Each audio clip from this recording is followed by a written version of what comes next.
I'm a Healthy Families Systems innovator at Rauawaawa, and this year we had the privilege of innovating in the Healthy Families kaupapa submissions.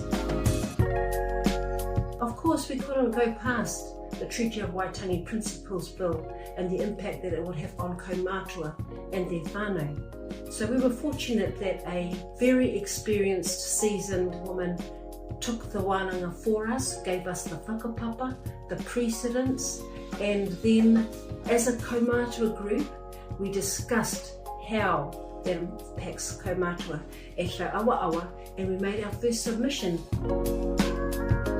We saw that it would have huge impact on kaumatua, whānau, hapu and iwi, and so we were able to, based on the kōrero from kaumatua earlier, work together to provide another submission to oppose that bill. So thankful that the kaumatua realised how significant it is that they take the opportunity to be a voice for themselves, that we as kaimahi can elevate their voices.